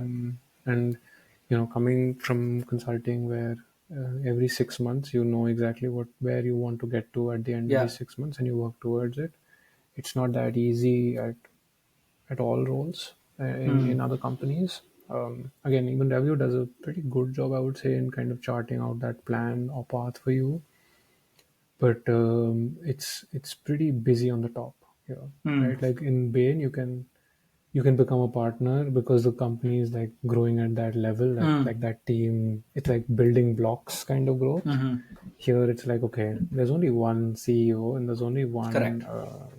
CFO, whatever, CXO, whatever, right? So it's a bit busy on the top. So you kind of start thinking about what does that mean for you. Yeah. Thinking about that, I think that's something. And I think on the personal front, generally thinking about what what the next short to medium term life here or wherever it is looks like. So every now and then I just go into this thought experiment of okay, next year, the year after, should we be renting? Should we be not renting? Should we be renting Mm. here? Should we think of something else? Mm. That phase is kind of on my mind every now and then, just like trying to Mm. visualize what that looks like. Again, because Mm. you're bound by a rental contract, so you're like, okay, this Yeah. year is kind of done. Yeah. But then what about the next time when that decision comes? So you think about that a little bit. Mm. In addition to that, I think the other third thing, which is really on my mind quite a bit, and again, it's going to sound a bit weird, is Nothing sounds weird on this nothing does. podcast. Okay, cool. Then I'm going to just say it anyway. I think there's a lot of like exploration to be done on the personal side when it comes to food as a topic. Mm-hmm. Personally, cooking, like Mm. both of us, like over the last 6 months, have become quite like experimental with trying new things. Wow. Not too like we're not having crocodile meat. Okay, we're not. Yeah. But like we're always thinking of okay, this is a different kind of cuisine. Maybe we try to cook it ourselves. Maybe we try to make a pizza at home from scratch. Like stuff that we wouldn't do at all in India, Yeah. for example, right?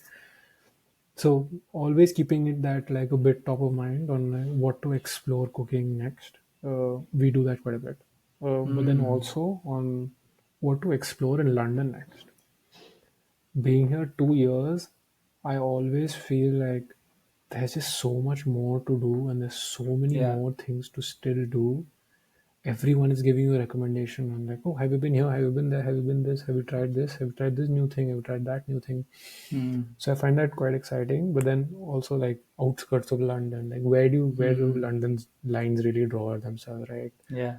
Within your area, or like you go to some far fetched northeastern hipster part of London, and you're like in another different world, but you want to Wow. explore it. So always thinking of what to explore in London and do next from that exploration. Again, it's all something that you can like plan within a day and do it and come back, right? Mm. So you don't have to think so hard and plan so hard about it. But because you don't have to think so hard, it's kind of one of those topics that's always in your head, right? Mm. Like, oh, this weekend, why don't we just do this? Oh, we haven't Yeah. done this for like 6 months because we've done other stuff here and there. So let's try Mm. here, let's try that. So I think Mm. that. That's the other topic on the mind. And then the Mm. constants are always there. So football is always there. Mm. I'm not looking forward to the end of the football season. Again, there's the Euros this year, but Mm. that's not exciting. Why? Because club football is something that I truly care about. And Mm. I'm part of it. Like, I am a fan of Chelsea Football Club, Mm. and I've been following this club for 20 plus years. So I'm a fan. I'm not a fan of international. Like, I don't really care so much if Mm. England wins tomorrow, as of today, Yeah. until the passport comes. Anyway, I'm not a fan of, like, I'm not passionate about it because Yeah. that's not there, right? So Got it. yeah, it's just like exploring the city, exploring food, exploring that part of life. Mm. Then again, on the professional front, it's like, where next? Where next? Mm. This I food thing is very unexpected, huh? Like I knew you were always like a enjoyed food, but foodie. seems like you've gone a few layers deeper on that. I don't know. I think. Especially the way you talk about it. It's much more like it's very different. I mean, I also really like exploring like beer a lot Mm. as a passion. I'm pretty Yeah. passionate about beer, so it comes with like the pairing, right? So Yeah. I love like going to like random places and trying wahan ka beer. Wow. Not like fancy as beers, but like Yeah. give me like a lager of any place. I'd love to try it. Mm. So the pairing of enjoying that experience, and then if you Mm. add like the layer of like some kind of sports entertainment, is like Mm. perfect. I wouldn't change anything about it. So having a beer, eating good food, and watching a game is like jannat. Bliss. So Okay. yeah. Towards the tail end, have you had? Oh, I'm sure you have. What do you think is one shift in belief you've had over the last 10 years? And what shift of belief is something you would Shift believe in very belief. strongly, maybe when you're in your early 20s, and now you've taken like a 180-degree shift in that belief. Mm-mm. Very good question. This is kind of why I said I want this podcast to be like a bit of a time capsule on how I think about stuff. Mm. Because this could be like a pretty cool takeaway. Hmm. Um, Shift in belief. I think there's two or three things that I can think of right now. Again, you're asking me this without having prepped me for it, so fuck you. Mm. But let me try. Um, I think. Um, okay, let me try to answer this. Like maybe 10 years Mm. ago, where I was versus today, where I feel I am, Yeah. without trying to sound too preachy and like, oh, Mm. I'm the best human that ever lived. Mm. One is, I think, early 20s. My general outlook and approach to a lot of things was quite like self-centered or selfish, like almost on the left right spectrum, a lot more right. You know what I mean? Like, Mm. do the best you can, be the best person you can, forget everything else and forget everyone else. Which is also, I'm not saying it's a bad thing, but Mm. I was on that spectrum. I was definitely Mm. much more like, I'm gonna do my shit. I'm gonna live my life, whatever, Mm. right? Plus, I think I used to have this very like this tendency to be quite a lot more high energy. Mm. I don't want to use introvert extrovert as a spectrum Mm. because I think it's again overused and overtold. But I used to be really high energy as an individual, like there Mm. and trying to do things, and especially in college years, I tried quite hard to like get there and get be in the Mm. zone and be with the cool people and always like engage and stuff like that. Mm. And again, not saying that in a bad way. I'm just talking personally about myself. Mm. And the last thing was, I think, related to the second point was be very social and be very like get validation from others Mm. on, like, if they think that I'm doing well, that means I'm doing well. Mm. Like, if my parents tell me well done, oh great. If my friends think I'm doing well, I'm doing well. And I Mm. think so that journey, like, I think today over time my view has changed a little bit, where it's Mm. almost become, in not a good way, a little bit like, okay, I s- I'm not as self-centered, but maybe co selfish, in the sense Mm. like that definition of happiness and good is between Shivani and me, in a way, right? Mm. Rather than it being Mm. more geared towards myself. But that definition is the two of us, and like I don't really care Mm. so much about everyone else, right? So Mm. I think that's transitioned a little bit. Um, then on the, like, being out there and being, like, getting energy from other people without using the Mm. word whatever, extrovert. Mm. I think it's transitioned to being a little more like on your own and choosing and picking when you are with a larger group and when you want to be with other people versus not. Mhm. Primarily, I think this transition started during INSEAD in Amsterdam a little bit. When in Amsterdam, I just had, well, I had not too many people to interact with. So then, Mhm. you kind of find your own shit to do and find Yeah. your own interests. And it doesn't really matter what others are, where others are, that way. So I think like now it's become a lot more like, little more reserved, again, aloof from a lot of the things that are happening in the world. Before, I used Mm. to feel like I need to know the latest Mm. news on people, on politics, on I don't know, climate change and A, B, C. Mhm. But now it's like, जो पता है वो पता है. Like, of course you're interested, but they're not like massively interested in Mm. too many things. So it's like dial down the intensity of stuff, which I Mm. think is where it's going to be for the next foreseeable future. So that belief of Mm. do the best you can, get all the knowledge you can, be with everyone, be where the action is. I think it's really dialed down a lot to be like, okay, it's not just about me, it's about at least one other person and maybe a few more others, small group of Mm. people. And then it's okay. Like, world is carrying on, life is carrying on. You don't have to kind of put yourself Mm. out there much.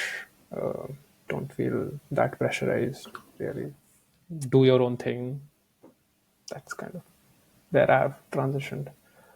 Again, I'm trying Can really you hard to pin? not sound preachy, but No, I mean that's your that's your your it belief, also right? comes at a Mm. cost. Huh? It also comes at a cost, as you said. Like, as I told you, supposed friend was is having a kid in Mm. a month, and I did not know about it at all. Mm. No one even told me about it, right? Mm. So it comes at some of these cost-ish moments where you're like, oh, I wish I'd known. I wish I'd put Mm. myself out there a little more to know something significant like this. Anyway, sorry, you were asking. No, I was asking something else. But as you look to the future, do you think you want to be more like 21 year self, or do you think you're going to be more towards 31 year self? I mean, I think more on 31 as of now. I Yeah. can't see, like, I just think of 21 and I'm like, that was exhausting, bro. Like, how much energy was required to, Yeah. like, when you sleep because you're so tired and then Yeah. you get up to an alarm, that kind of feeling Yeah. is what I get. And I don't want that. Like, I want to Yeah. sleep being a little relaxed and I want to get up on my own. I don't want to get up to an Yeah. alarm every day, because the moment that happens, that means you're not actually sleeping enough. You're not Yeah. getting enough like rest mentally. Mm. So Yeah. foreseeable future, yeah, I think it's going to be a lot more calm and Mm. balanced and tranquil. Uh, do your own thing. Again, With the good football and food. good football, good beer, good food. Yeah. Um, live a normal life. If anything is Yeah. ever normal, but If I'll send you this stuff on Instagram, one of these things which don't show send up. me stuff on Instagram. I mean, it's one reel. Yeah, just watch it. It's this guy who posts videos of a normal life. It is so mundane that it is interesting. Oh, I may have seen a Japanese show. Is it this Japanese guy? No, it's not a Japanese guy. It's like a American guy. He works in HR. He works this very like normal job. He gets up, makes his stuff like average Joe goes to work, works in like HR, comes home, goes hang out with his buddies. It's weird, It's like but that like the office life in yeah, like Scranton. Like and I think like the way he sort of like describes his TikTok channel, he's like, "There's nothing wrong in the 9 to 5 life." So I want to maybe like to show more of the 9 to 5 life. Anyway, I think you would. There are very few things which I see and I think about Samir. I think that that is one of those things. I think there yeah. was something else also I shared with you. I don't know. I think it was an Instagram link. I You don't know. shared something recently. I'm Yeah. forgetting what it was. Anyway, okay. Last question for you. Two Hmm. pieces of advice you would have for 20-year-old Samir when you were at A1s at the 20-year-old BCC. A1s at the BCC. I think at 20, I would almost reinforce the belief that that's the right age to keep looking, keep doing better, and like challenge yourself and keep changing things. Because I think that at that stage you have that flexibility. So maybe Mm, challenge yourself a little more than you are today. Don't get that mm, every 6 7 months. Personally, challenge yourself, mm, right? Like professionally, of course, work is busy, whatever. But like, mm, do a little more from that personal element. mm, And I think I don't think I invested enough in doing too much else in the 20s on a personal front, like in terms mm, of like growth, hobbies, interests. They're not diverse. mm, Today they're football, right? It's mm, one big category, and food, the other big mm, category. So maybe try to mm, diversify a little, because otherwise you don't understand things and you don't expose yourself enough to many other aspects of the world that maybe could have enriched you as a person later on. mm, That's one piece of advice. Um, and the other piece of advice is, I think, make more of an effort with friends, or like people who you consider friends. Like mm, almost remind yourself on, hey, you should keep in touch with more people and keep your own organic social circle active. mm, Just because you learn from that as well. And I feel like I've underinvested in that aspect a little bit. Not from a regret perspective, but I think mm, it would have been slightly better if I would pick up the phone and call my friend and stay in touch a little more. Even if, mm, like, leave the ego aside, try to leave the ego aside and just do it. mm, And I don't think I did enough of that.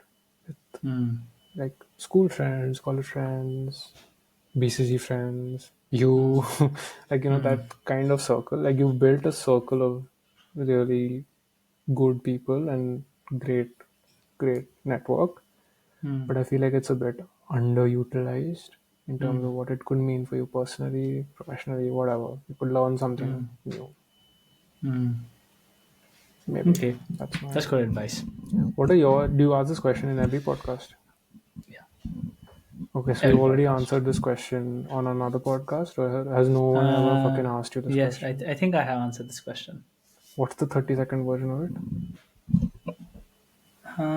30-second Okay, version. 1 minute. I mean, I don't want you to repeat Actually, I don't even yourself. remember what my answer was. Let me think Oh, again. that's a good one. Oh, I remember. My advice was pay more attention to health. Yeah, At 20. at 20. Yeah. I Interesting. mean, think of us at Bain. What the fuck? We were. I clearly, vividly remember this. I remember telling myself, if Pepsi at Bain is free, why would I drink water? I'll just drink Pepsi all day. And I did that for a period of time. Any kind of food, I would just fucking like, You eat it. food in the Yeah. pantry. Wow, just because it was there, you would eat it. Bindas, bindas food. And now Treats by at 30, I'm bindas. slowly trying to fucking unwind that. My God, like it is fucking hard. Like even college, we lived through like Maggie for 3 years. But Like that was not always your choice. That was also a financial whatever. decision. I I mean, that mean, is also whatever. like a I convenience would say financial decision. decision. Like you could have, I I don't know. mean, you wouldn't be having salads in Not like I college. don't think you would have eaten like like high quality food, but you would have at least had like maybe like What would you, reduced. if you don't have Maggie, what would you have had in campus? You would have eaten more in the mess, right? Maybe you would have eaten like, yeah, the food is not the best, but I try to restrict how much Maggie I eat in a week. Or even when you go to the Fair. mess, don't pile your like plate with like rice and rice. I mean, whatever, we did what we had to do. But like if I just think now, those 5 years of 3 years of university, and we lived in on res, so we didn't even go get like home food, so it was all junk. 3 years of res, or staying on campus, and maybe like 2 years of Bain. After that, we basically like I think Louis and I were partially like starved, so we maybe under some of it. But 5 years, my God, the abuse To that the we put our burden. bodies through, like our bodies could keep up Even with alcohol, with it was alcohol, quite good. right? For And you, you for had sure. the ability to drink one night and get back the next day, right? Now, like of course, now my body just cannot do it. But yeah, so I think that was one thing I gave It's myself that interesting. I pay more I think attention to about that. this a lot more now. So, like, advice to the 30-year-old self is Hmm. like, keep thinking about it. Like, enjoy in moderation, but like Yeah, restrict. So, I try to apply some, like, okay, I won't drink more than once a week, yeah, right? yeah, And I will never go berserk. I will not have fries more than once a month. But I yeah, apply those rules now, and I feel good about applying them now. yeah, I think in 20s I wouldn't be able to resist. I wouldn't be able to yeah. resist. Yeah. Like no Yeah. Especially chance. when you just have money and you can buy all these things, like no way. But I6 we anyway, also. I6 we changed the I game, I'm six telling we you. I six we changed the game. Okay. After all the questions I've asked, this is part of the podcast. You get to ask me one question. I mean, you've already asked me a bunch of questions, but you get to wrap up with one question for me.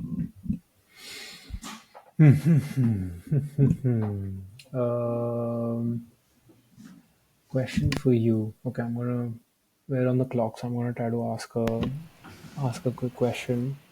Imagine like 30 years from now, 30, Hmm. not 5, not 7, not 2, 30 years. Put your again, like I want this to be a time capsule for you also, right? Like how Yeah. do you think about it? 2064. 2064, and you are at the age of No. 72, right?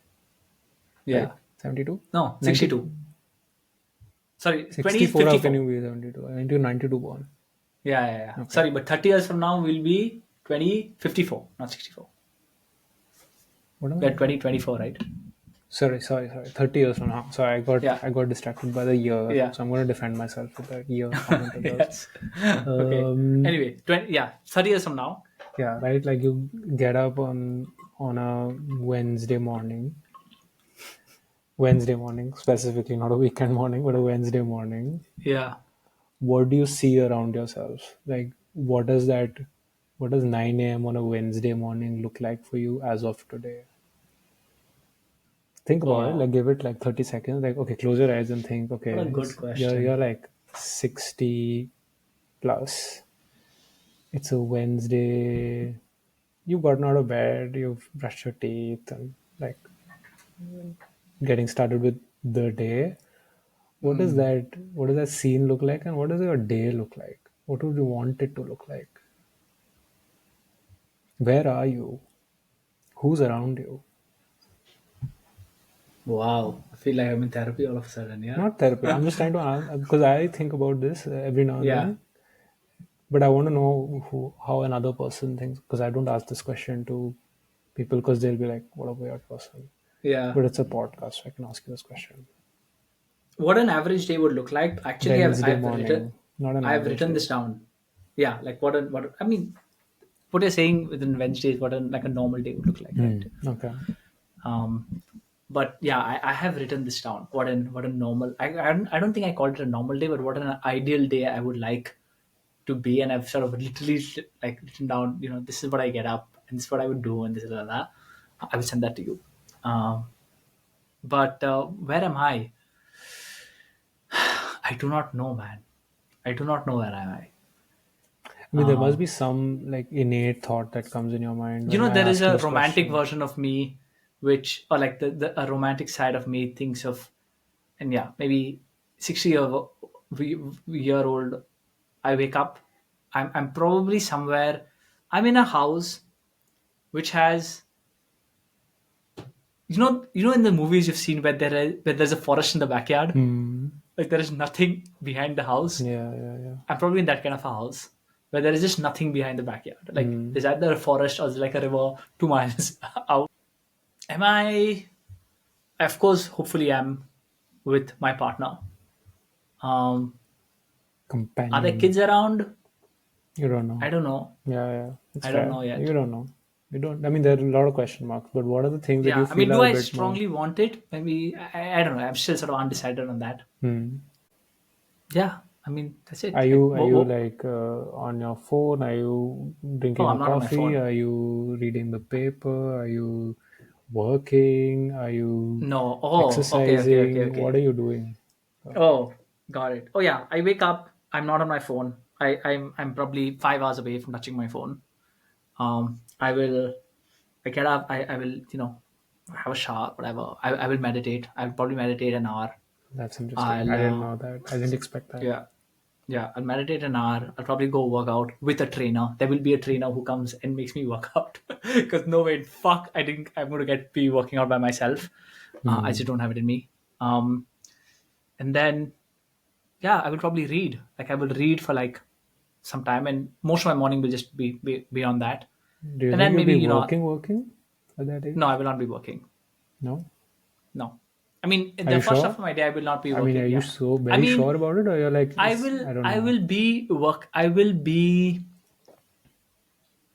working, but not like not like I won't say a Flex job, but working. yeah, like I will be responsible for something. I will be Hmm. working on something which is going to be like ideally part of my life's work. So for example, it could be this podcast. Like I on an average Wednesday, I would have a recording scheduled at maybe like 4 p.m. and I gotta edit the previous week's or previous day's episode from like Hmm. 1 to 5. Hmm. And the reason I do that is absolutely not because I get paid, because ideally I've figured out money and money is not a problem anymore. Hmm. Um, but I do this because this is just my life's work. Like I would like this to be my life's work, and that is work for me at that point. And yeah, I want to I would like there to be a few things, like maybe like this podcast. Hopefully, it's ongoing. It keeps going when I'm 60. Maybe I run a small. I know restaurants make no money, but just the fact of Again, being it's like around it's all people. about responsibility, and I think it's also linked to you're basically the one of the most entrepreneurial people I've met, at least in my circle. So I'm Mm, not surprised that you said that you have some sort of like a business venture at that age as yeah, well. there's That is something like happening. Just because not because it's earning money, because no, I know like I like because create like yeah, it's just creating a good experience for somebody, yeah, and I like that energy. So it yeah, does that. yeah. I get you. Um, I get you. but Okay, so yeah, that's really this is a cool. great question. It's I should ask more people this question on the podcast. yeah, You wake but up like on a I'm not trying Wednesday to, again, I'm morning. not trying to get like clues on where you see yourself, like what you want to Yeah, yeah, achieve, yeah, but it's like what does your life look like? yeah, What do you see around yourself? Okay. yeah. Okay, awesome. This is been a good conversation. I think this is probably going to be episode 70, but the second one on season 2, a new face for I any thought of the season Stephanian crowd. three. No? Sorry, season 3, Yeah. a Yeah. new face Keep for track the of your own Stephanian shit, bro. crowd. Yeah.